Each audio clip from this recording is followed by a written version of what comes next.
Assalamualaikum warahmatullahi wabarakatuh. Shalom, Om Swastiastu, Namo Buddhaya, salam kebajikan dan salam sejahtera bagi kita semua. Yang saya hormati Bapak Dr. Nurmansyah MPD sebagai dosen pengampu mata kuliah ini dan teman-teman yang berbahagia. Perkenalkan, nama saya Olivia dengan NPM A1A025023.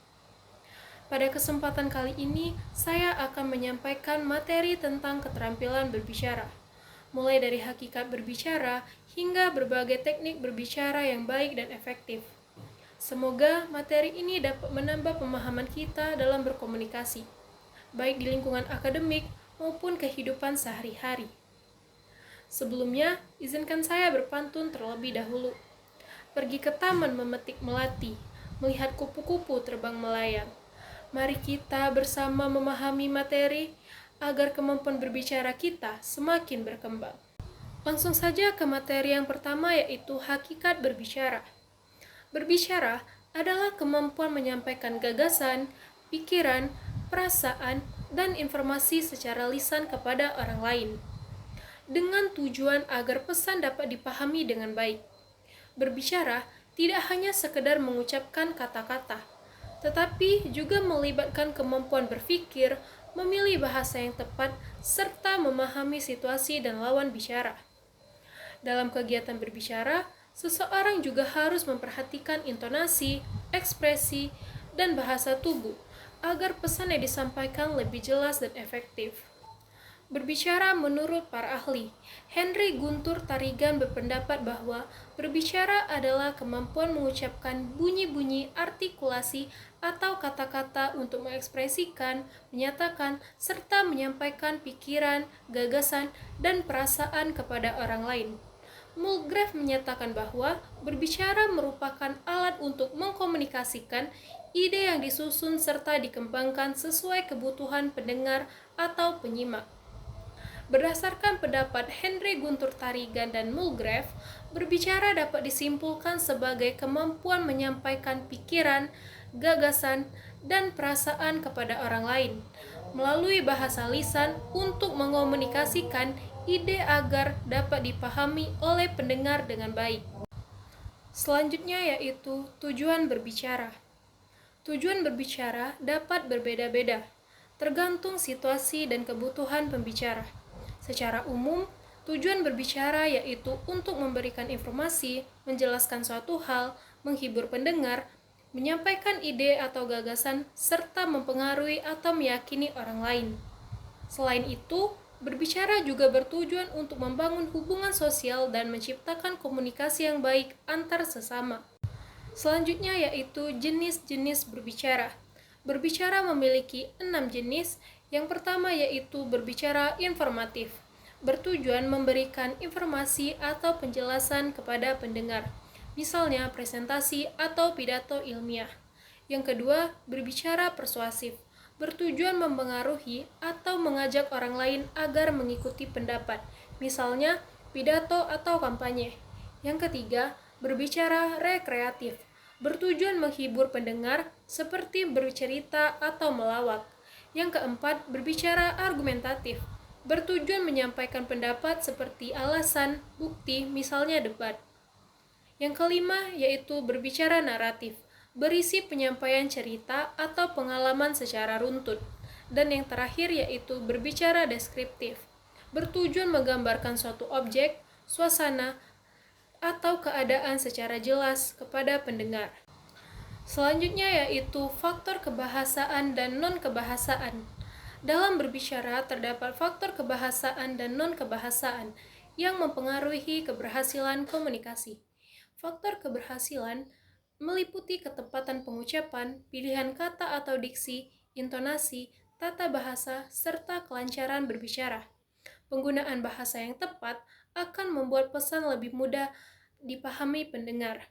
Sedangkan faktor non-kebahasaan meliputi rasa percaya diri, kontak mata, ekspresi wajah, gerak tubuh, sikap, penampilan, serta penguasaan materi. Faktor non-kebahasaan sangat penting karena dapat mempengaruhi perhatian respon pendengar terhadap pembicara. Selanjutnya yaitu berbicara interpersonal. Berbicara interpersonal adalah komunikasi lisan antara dua orang atau lebih secara langsung untuk bertukar informasi dan membangun hubungan sosial. Komunikasi ini berlangsung dua arah, sehingga setiap orang dapat menjadi pembicara dan pendengar secara bergantian.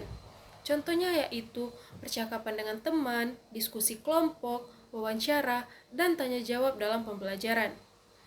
Ciri-ciri berbicara interpersonal dilakukan secara langsung, bersifat dua arah, adanya timbal balik, menggunakan bahasa komunikatif, dan yang terakhir yaitu membangun hubungan sosial.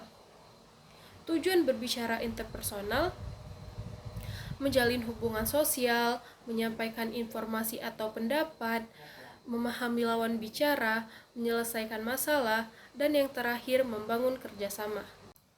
Selanjutnya yaitu berbicara formal. Berbicara formal adalah kegiatan berbicara dalam situasi resmi dengan menggunakan bahasa baku dan sopan.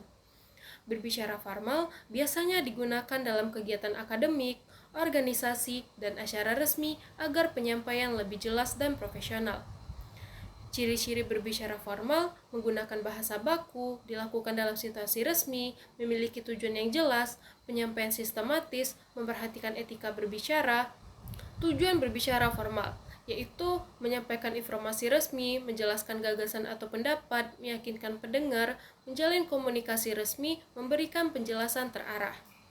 Contohnya yaitu presentasi ilmiah, pidato resmi, ceramah, wawancara resmi, diskusi akademik, atau rapat.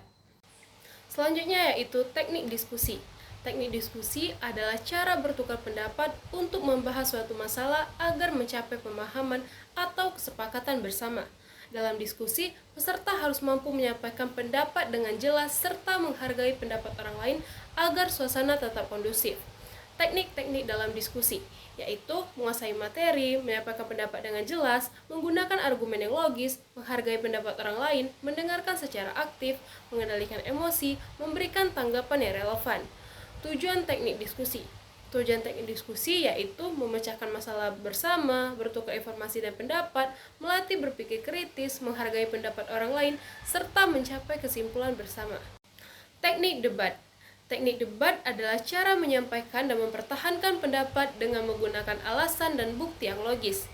Dalam debat, peserta harus mampu menyampaikan argumen, menanggapi, dan menyanggah pendapat lawan dengan sopan dan kritis. Teknik-teknik dalam debat: menguasai topik debat, menyusun argumen secara logis, berbicara dengan jelas dan tegas, menyanggah dengan sopan, mendengarkan argumen lawan, mengendalikan emosi, menggunakan bahasa yang efektif. Tujuan debat. Tujuan debat adalah mempertahankan pendapat, melatih berpikir kritis dan logis, melatih berbicara di depan umum, menambah wawasan, mencari solusi atau sudut pandang terbaik. Contoh debat yaitu debat antar mahasiswa, debat politik, debat ilmiah, debat organisasi atau komunitas. Selanjutnya yaitu teknik pidato. Teknik pidato adalah cara menyampaikan pidato agar pesan dapat dipahami, menarik perhatian, dan mempengaruhi pendengar. Dalam pidato, pembicara harus memperhatikan bahasa, intonasi, sikap, dan penguasaan materi agar penyampaian lebih efektif.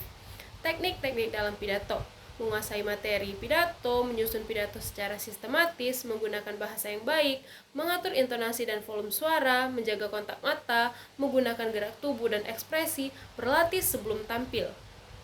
Metode pidato: metode menghafal, metode membaca naskah, metode ekstemporer, metode impromptu. Tujuan pidato: tujuan pidato yaitu untuk menyampaikan informasi, memberikan motivasi atau ajakan, mempengaruhi pendengar, menghibur audiens, menjalin komunikasi resmi maupun tidak resmi.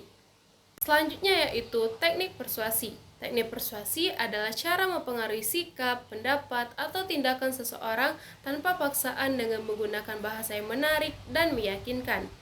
Teknik persuasi sering digunakan dalam pidato, iklan, kampanye, dan presentasi. Teknik-teknik persuasi: menggunakan bahasa yang menarik, memberikan alasan yang logis, menyesuaikan dengan pendengar, membangun kepercayaan pendengar, menggunakan kalimat ajakan, menggunakan emosi secara tepat, dan mengulang gagasan penting. Tujuan persuasi: tujuan persuasi yaitu mempengaruhi pendapat orang lain, mengajak melakukan tindakan tertentu, meyakinkan pendengar, menumbuhkan dukungan atau simpati, membentuk perubahan perilaku positif. Contoh persuasi yaitu iklan layanan masyarakat, kampanye kebersihan, pidato motivasi, serta presentasi persuasif. Selanjutnya, materi yang terakhir yaitu argumentasi lisan. Argumentasi lisan adalah penyampaian pendapat atau gagasan secara langsung yang disertai alasan, fakta, dan bukti untuk meyakinkan pendengar. Argumentasi lisan sering digunakan dalam debat, diskusi, presentasi, dan forum akademik. Ciri-ciri argumentasi lisan yaitu menyampaikan pendapat atau gagasan disertai fakta dan bukti, bertujuan meyakinkan pendengar, menggunakan bahasa yang jelas dan logis, bersifat objektif dan terarah. Teknik argumentasi lisan: menguasai materi, menyusun argumen secara sistematis, menggunakan fakta dan data, berbicara dengan jelas dan tegas, menghargai pendapat orang lain, menyampaikan sanggahan secara logis.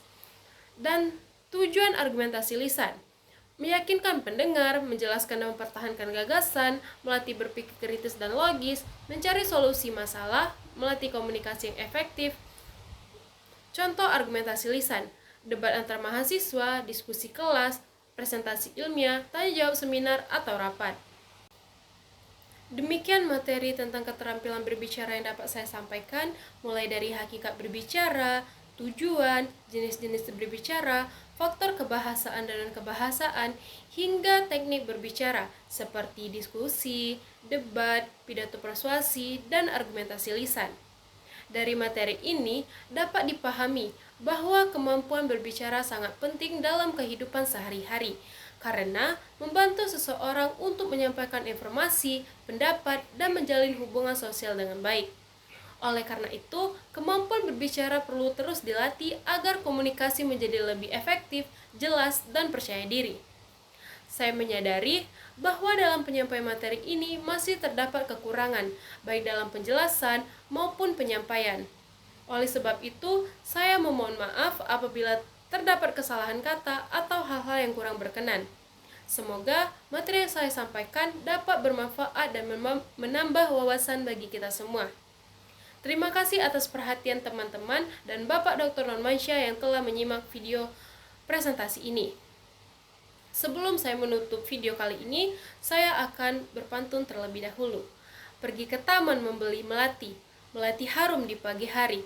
Terima kasih sudah menyimak materi, semoga bermanfaat untuk kita pelajari. Akhir kata, wassalamualaikum warahmatullahi wabarakatuh.